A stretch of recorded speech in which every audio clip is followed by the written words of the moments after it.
This is one of those cases where, by the end, you're left thinking, yeah, this really could have happened to any of us. But what shocked all of Tatarstan actually started out looking almost too perfect. Gulshat and Yevgeny were a young couple from Russia's Republic of Tatarstan, and to everyone around them, they looked like the definition of a solid, healthy relationship. There was real respect between them. After dating for 3 years, they got married in 2015. And here's what's interesting. Despite coming from different religious backgrounds, their life together just worked. Gulshat was a practicing Muslim. She prayed 5 times a day, she fasted. Yevgeny, on the other hand, was Orthodox Christian. But instead of creating distance, that difference actually brought them closer. At least that's what friends said. You could even see it mentioned under their photos on social media. If you scroll through their accounts, their life looks active, almost restless in a good way. They weren't the type to just lie around by a pool. They went diving, traveled a lot, rode motorcycles. In the summer of 2017, they had their daughter, and even then, their lifestyle didn't really slow down. On January 6, 2018, just 3 days before everything went wrong, Gulshat posted a photo with her baby and wrote that the first 6 months had gone by in the blink of an eye. The New Year holidays were coming to an end, and the family decided to spend the last day off, January 9th, outdoors. They headed to one of the area's popular spots, a place called the Almas Recreation Base, just outside the city. It was known as a safe, comfortable place for families, company events, and sports. Close to town, surrounded by forest, with well-lit paths and decent facilities. The main ski trail was about 2.3 kilometers long and fully lit, while longer routes, 3, 5, even 10 kilometers, went deeper into the woods. It was usually busy, the kind of place where things felt organized and normal. That Tuesday, January 9th, everything was running like any other day.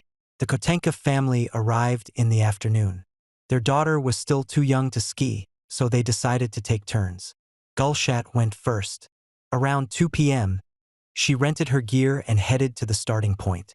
She chose the easiest, shortest trail, a 2-kilometer loop that normally takes about half an hour at a steady pace. Yevgeny stayed back at the base with their daughter, planning to go after she returned. And honestly, there was no reason to worry. According to staff, at least 75 pairs of skis were rented out that day, not counting people who brought their own equipment. The trails were always busy. Athletes passing regular visitors, people crossing paths, others just walking around. It felt almost impossible that in a place like this crowded, this normal, someone could just disappear without a trace. But half an hour passed, and Gulshat still didn't reach the finish line. As the minutes dragged on, Yevgeny's concern turned into real worry. By 3:30 p.m., about an hour and a half after she'd set off, it was clear this wasn't normal anymore. He tried calling her. At first, the calls went through, but no one picked up, just ringing, over and over. Then, after a few more attempts, the connection dropped completely.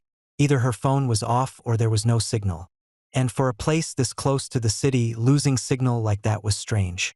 Realizing something was wrong, Yevgeny asked the staff for help. By 4 p.m., employees at the base started a foot search along the accessible parts of the trails, thinking maybe she'd fallen, broken her skis, or accidentally taken a wrong turn onto an unfamiliar route. They searched around the base first, but found nothing.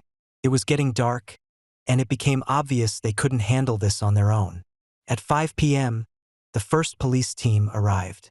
About an hour later, around 6, snowmobiles were brought in to check the more distant areas. That's when everyone understood this wasn't just a delay anymore. This was serious.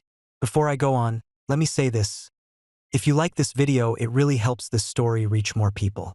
By 10 p.m., there was still no solid news, and Yevgeny turned to the last option he had, social media. That night, photos of Gulshat flooded local networks in Nizhnekamsk. People reacted fast. Volunteers organized almost immediately, and police requested help from a professional rescue team. The forest was divided into sections. 10-foot teams were formed, moving shoulder to shoulder, sweeping the area in chains. Roads and access points around the base were covered by 5 vehicle teams.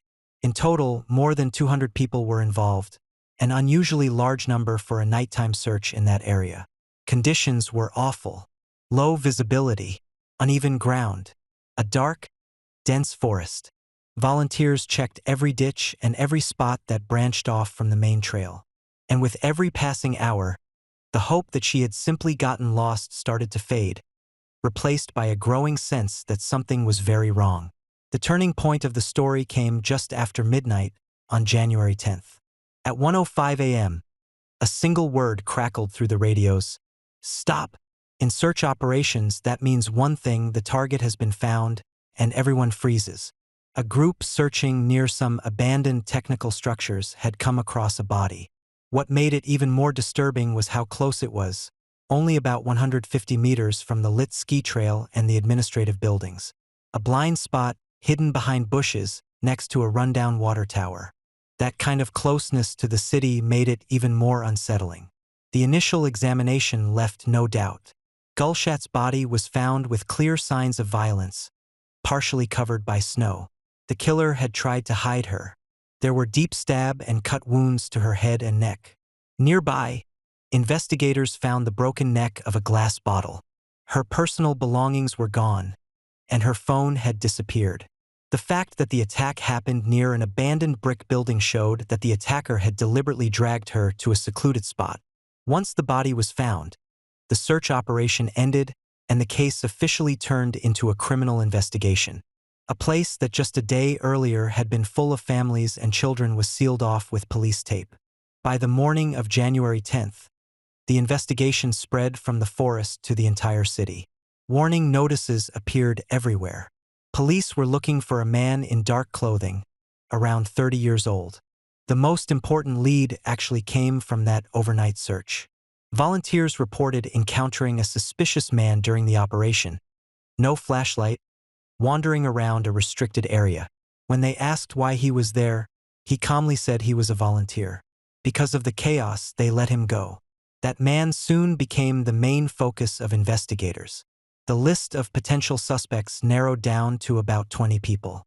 One by one, they were ruled out until police landed on Daniil Kotenov, a 37-year-old local resident. His life was almost a textbook case of collapse. He grew up in a broken family, in one of those old 5-story apartment blocks, and experienced rejection from an early age. Pressure from his surroundings turned into a deep, hidden anger, masked by a quiet, withdrawn personality. His criminal record showed he wasn't rehabilitated. His first conviction came at 24 for a sexual offense. He was sentenced to 7 years but served only 4. In 2008, he was released on parole and quickly reoffended. Just months later, he attacked a random woman and this time received a 9-year sentence. His last release was in July 2017, just 6 months before his path crossed with Gulshat. When you look at the final months of his life before the murder, one terrifying thing becomes clear. The prevention system had completely failed. In the fall of 2017, even while under supervision, he attacked his neighbor in the stairwell of his own building.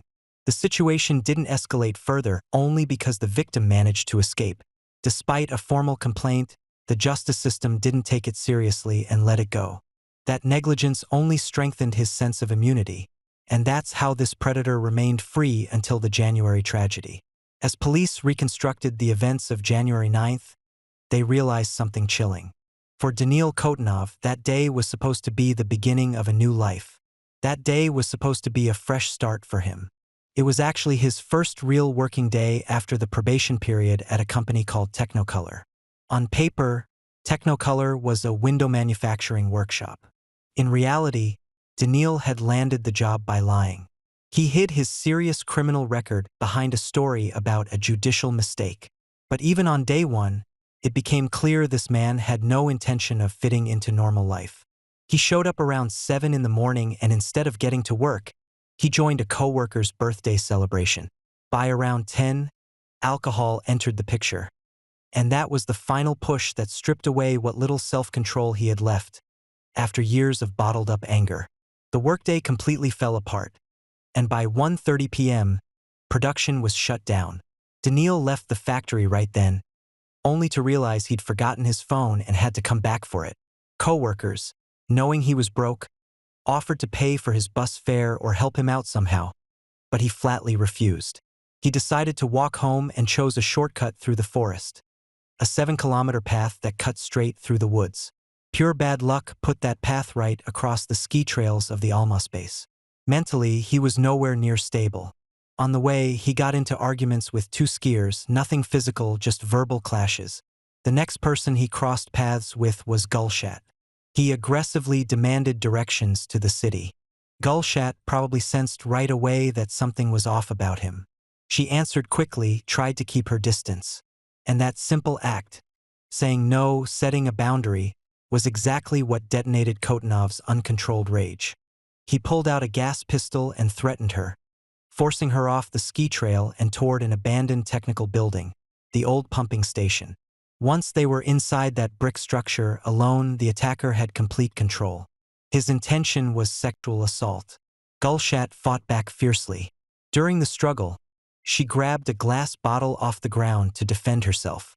But Kotenov was physically stronger. He wrestled it away, and in the chaos, the bottle shattered. That broken glass became the murder weapon. Repeated blows to critical areas ended everything. After the struggle, there was silence. Heavy, suffocating silence, until it was broken by a ringing phone. It was Gulshat's husband calling. With chilling calm, Kotenov rejected the call, pulled out the SIM card to avoid tracking, and took the phone with him.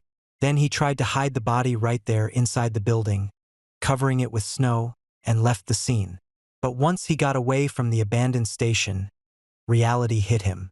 His arms and legs were covered in deep cuts, and he was bleeding badly. So badly there was no way to quietly slip back into normal life. When he got home, his mother saw his condition and insisted they call an ambulance immediately. A doctor showing up could have destroyed him, but he stayed calm and spun a story. Said he'd been drunk and injured himself at home. At that point, doctors hadn't yet heard about the crime in the forest.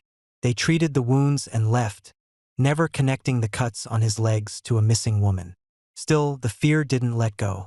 He knew he'd left his blood all over the crime scene, so he made a decision to go back. In the middle of the night, he grabbed a bottle of gasoline and headed back into the forest. His plan was twisted. Later, he claimed he never intended to burn the body. The gasoline, he said, was meant to wash away his biological traces and clean the floor of the brick building. He uncovered the body from under the snow, removed the outer clothing and put it into a bag, then poured gasoline over both the victim's body and the ground, before covering everything up again with snow. But as he was leaving the crime scene, he almost got caught right there. In the same forest where the search operation was already underway, he suddenly ran into a group of volunteers. A surreal moment. Someone who had just been trying to erase his tracks now standing face to face with the very people who had come to find them. When they asked him what he was doing in the forest in the middle of the night without a flashlight, he answered calmly, almost casually, that he was a volunteer and had come to help. In all the chaos, no one pushed further. Everyone assumed he was just another active volunteer and let him go. That's how he managed to get home safely, long enough to get rid of his blood-stained clothes and destroy the victim's belongings. The morning of January 10th was when everything started to unravel. Kotenov showed up at work at the Technicolor workshop, but something about him immediately felt off. Co-workers who knew he was struggling financially were surprised to see him dressed head to toe in brand new clothes. New jeans, a new jacket, a new hat. On top of that, there were fresh scratches on his face and hands, and it was obvious his leg was badly injured. His behavior made things even more suspicious. He couldn't focus, kept wandering around the workshop. His phone never left his hand, constantly scrolling through the news. When they put it all together, the wounds, the new clothes, his anxiety lining up with news of the murder, it was clear something wasn't right.